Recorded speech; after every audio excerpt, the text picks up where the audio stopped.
भारतीय काव्य शास्त्र की तरह पाश्चात्य काव्य शास्त्र भी है। पाश्चात्य काव्य शास्त्र में लोनजाइनस की पुस्तक पेरिहुप्सुस के विषय में आज जानने का प्रयास करेंगे, लेकिन इससे पहले लोनजाइनस कौन थे, कहां से थे और उन्होंने पेरिहुप्सुस की रचना क्यों की। यूनानी काव्य शास्त्र में अरस्तु की प्रसिद्ध पुस्तक पेरिपोइएतिकेस के उपरांत पेरिहुप्सुस का दूसरा स्थान। पेरिहुप्सुस का अर्थ होता है औदात्य या ऊंचाई। इसे ऑन द सबलाइन के नाम से भी जाना जाता है। जिस प्रकार कुंतक का वक्रोक्ति जीवितम कई सौ वर्षों तक अज्ञात पड़ा था, उसी प्रकार से पेरिहुप्सुस भी शताब्दियों तक विस्मृति के गर्त में पड़ा रहा। 1554 में पहली बार इसका प्रकाशन हुआ, जिसका श्रेय रोबेर्तेल्लो नामक इतावली विद्वान को जाता। पेरिहुप्सुस के रचनाकार का नाम डायनोसियस लोनजाइनस है। हालांकि इसमें विवाद है कि कौन सा लोनजाइनस। 19वीं शताब्दी तक इसी लोनजाइनस को पेरिहुप्सुस का रचयिता माना जाता रहा है, किंतु 19वीं शताब्दी के आरंभ में ही इस संबंध में शंकाएं व्यक्त की जाने लगी। कुछ आलोचक विद्वान पेरिहुप्सुस का लेखक जेनेविया के मंत्री लोनजाइनस को मानते थे, जो अपनी वीरता और विदग्धता के लिए इतिहास में प्रसिद्ध है। इसके विपरीत कुछ दूसरे विद्वानों का मत है कि कोई अज्ञात यूनानी या रोमन था जो पहली शताब्दी में था, उसका भी नाम लोनजाइनस था। इस संदर्भ में स्टॉक जेम्स ने बलपूर्वक कहा कि पेरिहुप्सुस का लेखक वही लोनजाइनस है जिसने बड़ी निष्ठा के साथ महारानी जेनोविया की सेवा की, जिसने रेगिस्तान में पालम्यूरा का महान नगर बसाया था, और गिबन के शब्दों में कहें कि जिसने चुपचाप अपनी स्वामिनी के लिए प्राण दे दिए। इसका अंग्रेजी अनुवाद जॉन हॉल, जिनका समय 1652 है, ने ऑफ द हाइट ऑफ इलोक्वेंस के नाम से किया। यह मूलतः भाषण शास्त्र का ग्रंथ है, यानी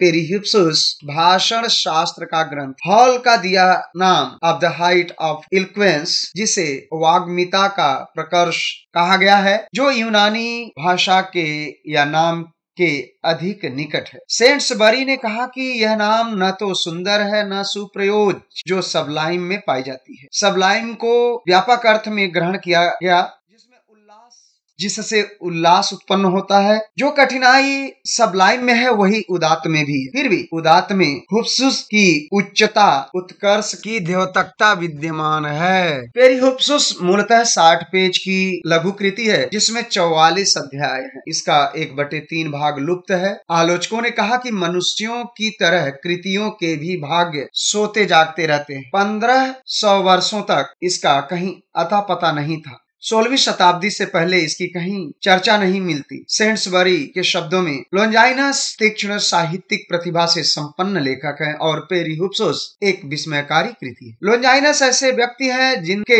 उत्कर्ष का क्षेत्र अरस्तु से बड़ा है, जिनकी प्रतिभा डियोनीसियुस अथवा क्विंटिलियन की तुलना में निश्चय ही अधिक शक्तिशाली तथा साहित्यिक परिसंसन कहीं अधिक तीव्र है। एलन टेट के अनुसार पेरिहुप्सुस एक अपूर्ण रचना है और लोनजाइनस प्रथम साहित्यिक आलोचक हैं। विमसेट और क्लिंथ ब्रुक्स के अनुसार पेरिहुप्सुस एक असाधारण लेख है। ए ब्रम्स के अनुसार साहित्य के उत्तरवर्ती अध्येताओं की दृष्टि में यदि अरस्तु व्यवस्था प्रेमी, होरेस सांसारिक और भाषण शास्त्री हैं, तो लोनजाइनस जीवंत और आधुनिक है। डेविड डेचेज के अनुसार लोनजाइनस का महत्व इस बात में है कि साहित्य के संबंध में जो प्रश्न प्लेटो या अरस्तु ने उठाए थे, उनसे सर्वथा भिन्न प्रश्न लोनजाइनस ने उठाए। यहाँ प्रश्न उठता है कि देवताओं से हमारी किन बातों में समानता है। इसका एक ही उत्तर है, परोपकार और सत्य में। तो अभी तक हमने देखा कि अलग अलग विद्वानों, विचारकों ने लोनजाइनस और उनकी रचना पेरिहुप्सुस के विषय में अपने अपने विचार दिए, लेकिन इन सभी आलोचक विद्वानों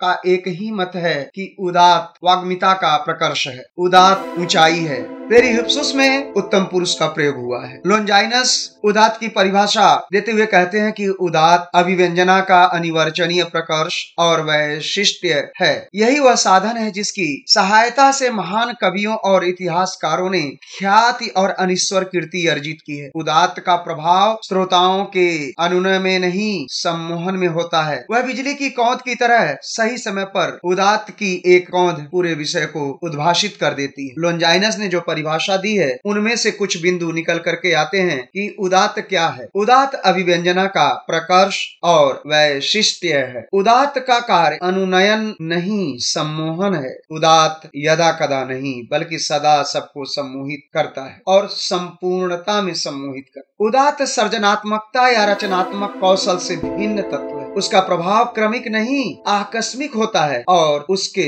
अलौकिक आलोक में कथ्य चमक उठता है। अब प्रश्न उठता है कि क्या उदात्त सहज है या उत्पाद्य। इस संदर्भ में लोंजाइनस ने क्या कहा है और आलोचकों ने क्या कहा है। इस संदर्भ में लोंजाइनस ने कहा कि प्रतिभा सहज अर्थात जन्मजात है, उसे सींचा नहीं जा सकता, किंतु प्राकृतिक प्रतिभा को अस्वीकार नहीं किया जा सकता और उसे छोड़ा भी नहीं जा सकता। किंतु यदि उस पर ज्ञान का अंकुश न रहे तो वह अनर्थकारी भी सिद्ध हो सकता। इसलिए उदात्त के लिए अंतः प्रेरणा की जितनी अपेक्षा है उतने ही नियंत्रण की भी। लोंजाइनस उदात्त की उत्पत्ति के लिए केवल प्रतिभा को ही पर्याप्त नहीं मानते, उसके साथ ज्ञान व्युत्पत्ति का भी होना आवश्यक है। कहने का तात्पर्य यह है कि उदात्त नैसर्गिक ही नहीं उत्पाद्य भी है। प्रतिभा के अतिरिक्त ज्ञान और श्रम से उसकी सृष्टि संभव है। फिर आगे लोंजाइनस ने कहा कि उदात्त के कुछ अवरोधक तत्व भी होते हैं, जैसे शब्दाडंबर, बालिशता जिसे बचपना कहा जाता है, और तीसरा है भावाडंबर। कुछ लेखक अशक्तता और शुष्कता से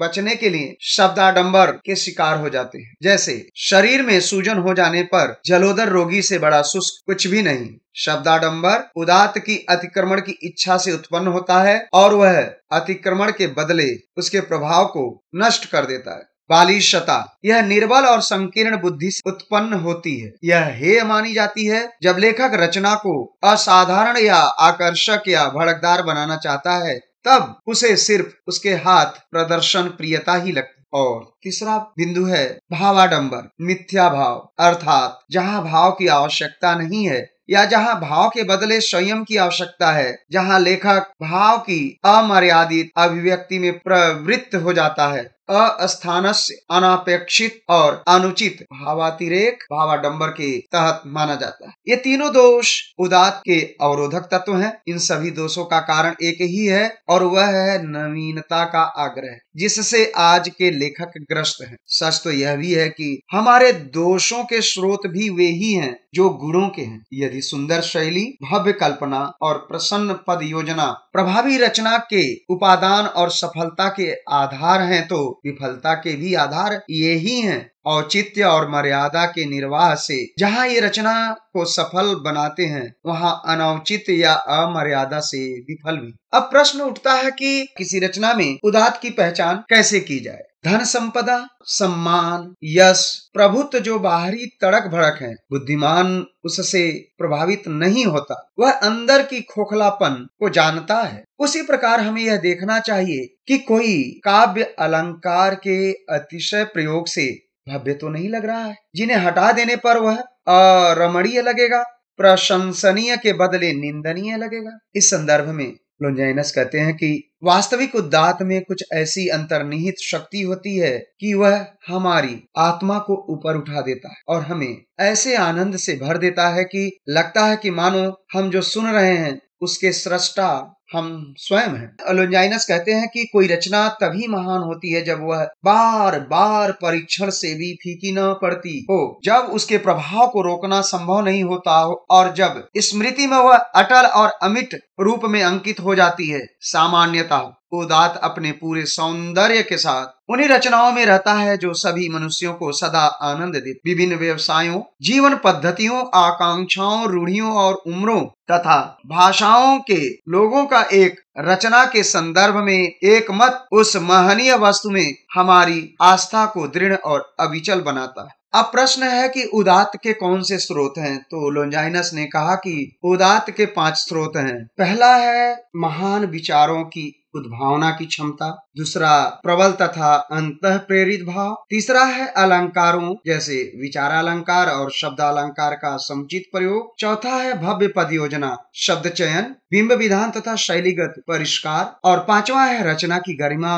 और उत्कर्ष का समुचित प्रभाव। प्रथम और द्वितीय जन्मजात हैं, अर्थात महान विचारों की उद्भावना की क्षमता, प्रबल तथा अंतः प्रेरित भाव जो हैं ये जन्मजात हैं। शेष तीन कला की उपज है। कला अर्थात व्युत्पत्ति और अभ्यास की उपज है। लोंजाइनस का मानना है कि करुणा, भय, दुख क्षुद्र भाव है, इनमें उदात्त की कल्पना नहीं की जा सकती। उदात्त के लिए भाव का होना जरूरी नहीं है। अरस्तु के विरोध में उन्होंने कहा, अरस्तु ने कहा कि करुणा और भय दुखांतक के प्राण है। उन्होंने दुखांतक के संदर्भ में कहा। इस प्रकार सारा दारोमदार भय और करुणा पर निर्भर किया अरस्तु ने, किंतु लोंजाइनस भावों को क्षुद्र मानते हैं और उदात्त की सीमा से इन्हें बहिष्कृत कर देते हैं। केकिलियुस ने भी भाव की उपेक्षा की है, किंतु लोंजाइनस उदात्त निरूपण में बाद में आकर के भाव की प्रतिष्ठा करते हैं और फिर यह कहते हैं कि भाव के बिना उदात्त की निष्पत्ति संभव है। यहाँ लोंजाइनस के विचारों में विरोधाभास दिखाई पड़ता है। चूंकि पेरिहुप्सुस भाषण शास्त्र का ग्रंथ है, तो लोंजाइनस भाषणों का हवाला देते हैं कि उनमें भव्यता और गरिमा तो होती है पर भाव नहीं होता है, अर्थात भावुक वक्ता कम प्रभावी होते हैं। जो उत्तम वक्ता होते हैं वे भावुकता से बचना चाहते हैं। इसलिए यह नहीं माना जा सकता कि उदात्त से भाव का कोई संबंध नहीं है। यह बात केकिलियुस ने कहा। आगे लोंजाइनस फिर कहते हैं कि मैं विश्वास पूर्वक कहना चाहता हूं कि उचित स्थान पर भव्य भाव के समावेश से बढ़कर उदात्त की सिद्धि का और कोई साधन नहीं है। वह कौन भाव वक्ता के शब्दों में एक प्रकार का रमणीय उन्माद से भर देता है और उसे दिव्य अनंत प्रेरणा से समुच्छ्वासित कर देता। इस प्रकार से लोंजाइनस ने भाव को परिभाषित किया। आगे उन्होंने विचार की महत्ता के संदर्भ में बात कही। लोंजाइनस ने विचार की महत्ता पर भी विचार किया और कहा कि उदात्त के लिए विचार की महत्ता अति आवश्यक है और इसे वे प्रथम स्थान पर रखते हैं। शब्द भेद से आत्मा की भव्यता कहते हैं। लोंजाइनस के अनुसार विचार की महत्ता का जन्म आत्मा की भव्यता से ही होता है। लोंजाइनस ने कहा कि उदात्त महान आत्मा की प्रतिध्वनि है। वाणी की कौन कहे, कभी कभी तो महान आत्मा का मौन भी इतना मुखर होता है कि वह उदात्त में परिणत हो जाता है। जिनके विचार और उद्देश्य निर्बल और दासोचित हैं, वे कोई असाधारण उद्भावना नहीं कर सकते। इसलिए वाणी की महत्ता के लिए विचारों की महत्ता आवश्यक है। इस संदर्भ में एक उदाहरण को देखा जा सकता है। होमर के दो महाकाव्य इलियद और ओडिसी है। इलियद तरुणाई की रचना है, इसलिए उसमें गति और संघर्ष है। इसके विपरीत ओडिसी में बहुलांश आख्यात्मक है, जो बुढ़ापे की देन, डूबते सूरज के समान, जिसमें भव्यता तो है पर तीव्रता नहीं। वे काल्पनिक और अविश्वसनीय में विचरण कर रहे हैं। ह्रास के समय महान प्रतिभा भी सारहीन लेखन से बच नहीं पाते। उदात्त के अन्य बिंदुओं पर विचार करते हुए लोंजाइनस कहते हैं कि विषय का चयन और संगठन भी बहुत मायने रखता है। कोई ऐसी वस्तु जो शैली को उदात्त बना सके, क्योंकि असाधारण परिस्थितियों के निर्भ्रांत चयन और अंतर ग्रंथन की योग्यता जिससे एकीभूत हो सके। कोई अपने विचारों से पाठकों को आकृष्ट करता है, तो कोई विचारों के समन्वित प्रभाव से, जैसे 7वीं शताब्दी में सोफो ने किया था, जिन्होंने भावों का चयन किया और उन भावों को घुला मिलाकर एक अभिनव तीव्र उत्कट रूप में नई शैली विकसित की और भाव को बेहतर तरीके से, विचार को बेहतर तरीके से प्रस्तुत किया। अब इसमें प्रश्न आता है कि इसका विस्तारण कैसे हो। भाषण शास्त्र के अन्य लेखकों से उनका मत भिन्न है। अन्य लेखक यह कहते हैं कि विस्तारण भाषा की वह विशेषता है, विस्तारण भाषा की वह विशेषता है जिससे विषय में भव्यता आती है। लोंजाइनस को इस पर आपत्ति है। ये कहते हैं कि यह लक्षण उदात्त पर भी घटित होता है, भावात्मक और अलंकारिक शैलियों पर भी घटित होता है, क्योंकि इनमें भी भाषा की भव्यता रहती है। लोंजाइनस के अनुसार उदात्त की स्थिति उन्नयन में है, जबकि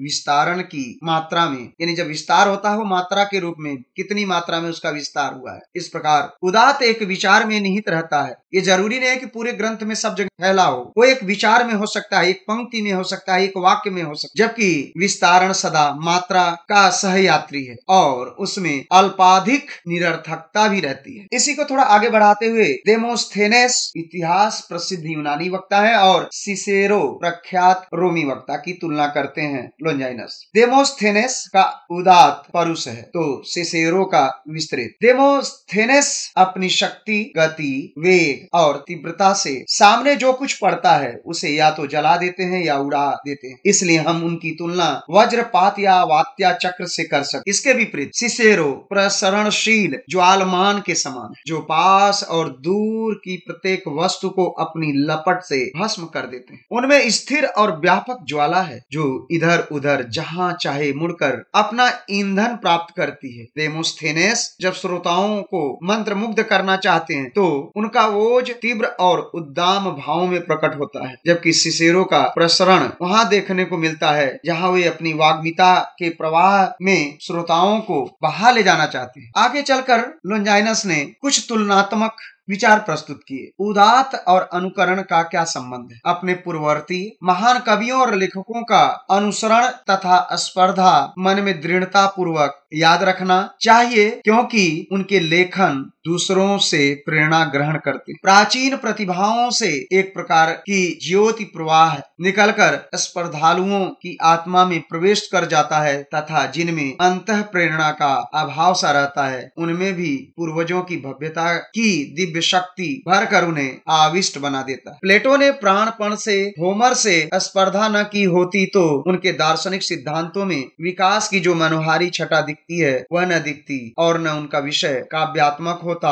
और न अभिव्यंजना कलात्मक। कीर्ति और विजय की अभिलाषा से आरब्ध संघर्ष की अपने पूर्वजों द्वारा पराभव के बाद भी मलान नहीं होती और न उससे लेखक के गौरव पर कोई आंच आती है। निर्देश। लोंजाइनस ने पेरिहुप्सुस में कुछ निर्देशों का वर्णन किया है जो इस प्रकार से है। विषय का वर्णन करते समय यह विचार करते रहना चाहिए कि अभिव्यंजना की गरिमा उदात्त के लिए अपेक्षित है तो मन ही मन यह भी सोचना चाहिए कि होमर ने इसे कैसे कहा होता, प्लेटो, डेमोस्थेनीस अथवा थुकिडिडेस ने इसमें गरिमा का समावेश कैसे किया होता। हमारी प्रतिस्पर्धा की भावना इन महापुरुषों को साकार कर देगी और हमारे उत्साह को बढ़ाते हुए एक आदर्श पर पहुंचा देता है। कहने का तात्पर्य यह है कि किसी भी रचनाकार को, कवि और कलाकार को रचना करते समय अपने से पूर्ववर्ती महान रचनाकारों और उनके कृतियों को ध्यान में रखते हुए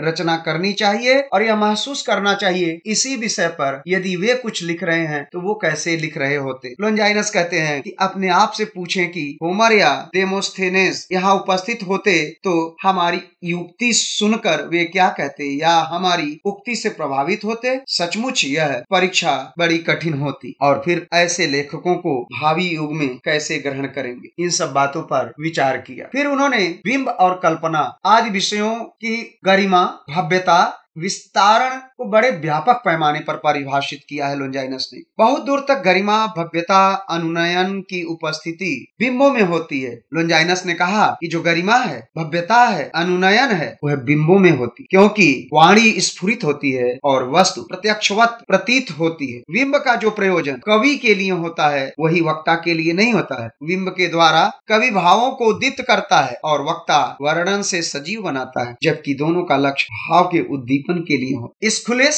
सोफोक्लेस और एउरिपिडेस जैसे दुखांतकों का बार बार उदाहरण देते हैं लोंजाइनस अपने कथन के समर्थन में और निष्कर्ष रूप में कहते हैं कि कवियों की इतनी रोमानी अतिरंजना से कविता भरी रहती है कि विश्वसनीयता की सीमा लांघ जाती, जबकि वक्ता का बिंब विधान सदा वास्तविक तथा सत्य होता है। अब प्रश्न है कि भाषा में बिंब क्यों जरूरी है। इसका उत्तर है भाषा में भाव और ऊर्जा ऊर्जा के संचार के लिए। वक्ता तर्क से समन्वित हो जाने पर वह श्रोताओं का अनुनयन नहीं करता बल्कि उन्हें सम्मोहित करता है। निष्कर्ष रूप में कहा जा सकता है कि विचार का औदात सदाशयता, अनुकरण और बिंब से प्रसूत होता है। लोंजाइनस ने अलंकारों के प्रयोग पर भी चर्चा की है। उदात्त के लिए अलंकारों का होना अनिवार्य मानते हैं। पेरिहुप्सुस के 44 अध्यायों में से 14वें अध्याय में अलंकार है। प्रश्न, विपर्यय, सार, अतिशयोक्ति, रूपक आदि अलंकारों का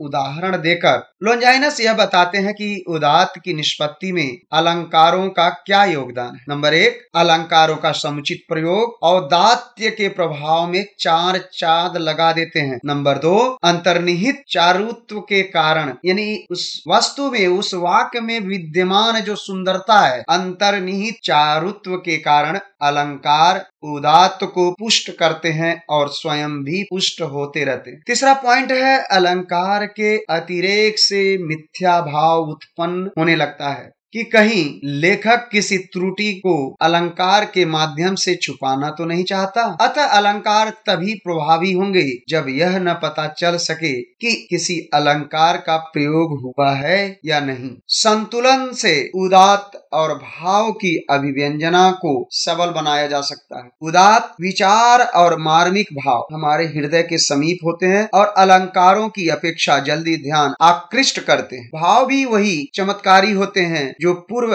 विचारित न होकर परिस्थिति जन्य होते हैं, यानी वे भाव पहले से सोच करके व्यक्त नहीं किए जाने चाहिए। तत्काल, इंस्टेंट, त्वरित, तुरंत, उसी क्षण जो भाव परिस्थिति के अनुसार, घटना के अनुसार उत्पन्न होते हैं वही प्रभावी होते हैं, ऐसा लोंजाइनस कहते हैं। अगला पॉइंट, एक के बदले अनेक अलंकारों का मिश्रण। वो कहते हैं कि रचना में सिर्फ एक अलंकार का प्रयोग नहीं करना चाहिए बल्कि विभिन्न अलंकारों का प्रयोग या मिश्रित अलंकारों का, जैसे संकर और संस्कृति, बहुत प्रभावित होते हैं। अगला पॉइंट, कला की पूर्णता इसमें है कि वह प्राकृतिक जान पड़े और प्रकृति की सुंदरता इसमें है कि वह कला को छुपाए रखे। लोंजाइनस ने उदात्त के लिए अगले बिंदु की चर्चा की थी, पद योजना। सर्वविदित है कि मनोरम पद चयन श्रोताओं को सम्मोहित करते हैं। मन को रमाने वाले पद, मन जिनमें रम जाए। चयन सभी वक्ताओं और लेखकों का चरम लक्ष्य होता है क्योंकि इसी से शैली, गरिमा, रमणीयता, स्निग्धता, बल, शक्ति आदि